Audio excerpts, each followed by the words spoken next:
Hello friends, இன்றைக்கி நம்ம பார்க்க போகிறது ஒரு சீஸ்னல் ரெசிபி மேங்கோ கேக்கு. ஸோ சிம்பிள் இன்க்ரீடியன்ட்ஸ் எப்படி நம்ம கேஸ் ஸ்டவ்லே பண்ணலாங்கிறது பார்க்கலாம். முதல்ல ஒரு தேவையான இன்க்ரீடியன்ட்ஸ் சொல்லிடுறேன். கப் மெஷர்மெண்ட் ஈஸியாக இருக்கும். ஏதாவது ஒரு டம்ளர் இல்லாட்டினா ஏதாவது ஒரு கப் எடுத்துக்கோங்க, அதிலே எல்லா மெஷர்மெண்ட்டும் பண்ணலாம். ஸோ நான் என்ன பண்ணிக்கிறேன், ஒரு கப் மைதா, அதுக்கு ஒரு ஹாஃப் கப் பவுடர்ட் சுகர், இது ஒரு கப் பால் கன்சிஸ்டன்சி அட்ஜஸ்ட் பண்ணுறதுக்கு, ஒரு மாம்பழம் மிக்சியில் நல்லா அடிச்சிருக்கேன் ஜஸ்ட் பியூரியாக, அப்புறம் ரீஃபைண்ட் ஆயில் இல்லாட்டினா வெண்ணெய், எல்லாமே ரூம் டெம்பரேச்சரில் இருக்கிறது, அது ஒரு ஹாஃப் கப், பேக்கிங் பவுடர் ஒரு டீஸ்பூன், பேக்கிங் சோடா ஒரு டீஸ்பூன். ஸோ இதுதான் தேவையானது. முதல்ல நம்ம என்ன பண்ண போகிறோம்னா, இது கிட்டத்தட்ட ஒரு மேங்கோ கிளேஸ் கேக் மாதிரி இருக்கும். அதனால் மேங்கோவையும் சுகரையும் அடுப்பில் வச்சு ஒரு 2 மினிட்ஸுக்கு மிக்ஸ் ஆகிற மாதிரி பார்த்துக்கலாம். ஸோ நான் மேங்கோவும் அதே மாதிரி ஒரே ஒரு டேபிள் ஸ்பூன் சுகர் பவுடர் பண்ணி வச்சுருக்கேன். அதை இதில் இப்போ கலந்துடலாம். நம்ம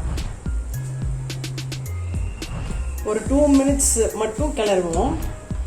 ஒரு மாதிரி டிரான்ஸ்பரண்ட்டாக இருக்கும், அது வரைக்கும் நம்ம கிளறணும். அது ஒரு 2 to 3 மினிட்ஸில் வந்துடும்.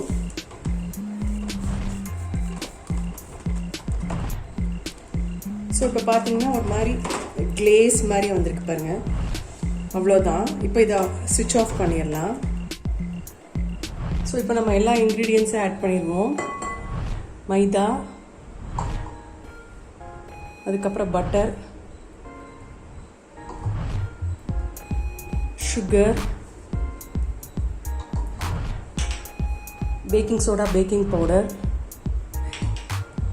இது எல்லாத்தையும் ஃபஸ்ட்டு மிக்ஸ் பண்ணிக்கலாம்.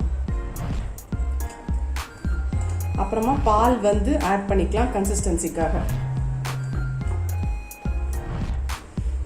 ஸோ இப்போ பாருங்கள், கன்சிஸ்டன்சி கரெக்டாக இருக்கும்.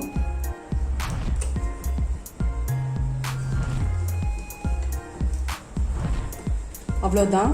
இதை நம்ம இப்போ கேக் டின்னில் மாற்றிடலாம். நான் ஒரு பேன் ஏற்கனவே ப்ரீஹீட் பண்ணி வச்சுருக்கேன். டின்னில் மாற்றிட்டு நம்ம பேனில் வச்சிடலாம். ஸோ இப்போ நான் ஒரு பேனில் மாற்றிட்டேன். இதை இப்போ மூடி வச்சிடலாம். ஒரு 40 to 45 மினிட்ஸ் கழித்து பார்க்கலாம் எப்படி வந்திருக்குன்ட்டு. கரெக்டாக 40 மினிட்ஸ் ஆயிடுச்சு. ஸோ இப்போ நம்மளோட கேக் ரெடி ஆயிடுச்சு. கொஞ்சம் ஆறுனப்புறம் நம்ம ஏற்கனவே ரெடி பண்ணி வச்சுருந்த மேங்கோ அந்த கிளேஸை இதுக்கு மேலே அப்ளை பண்ணிடலாம். ஸோ இப்போ நான் கிளேஸை அப்ளை பண்ண போகிறேன்.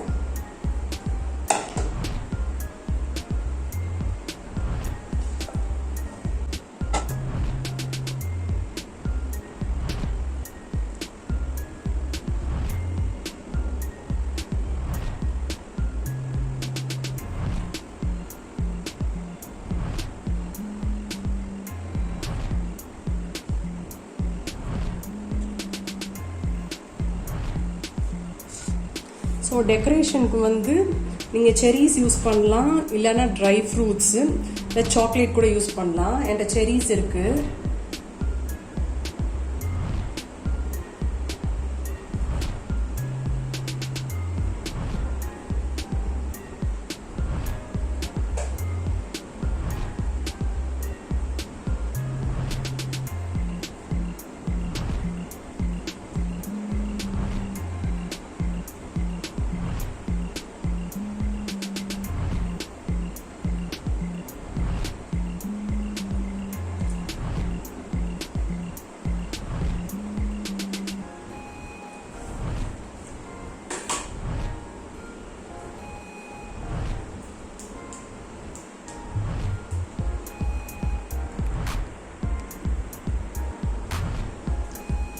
ஸோ நீங்களும் இந்த simple and easy eggless mango cake try பண்ணுங்கள். ட்ரை பண்ணிவிட்டு கமெண்ட் பாக்ஸில் கமெண்ட் பண்ணுங்கள். அனுவலம் சமையல் சேனல் சப்ஸ்கிரைப் பண்ணுங்கள். தேங்க்யூ.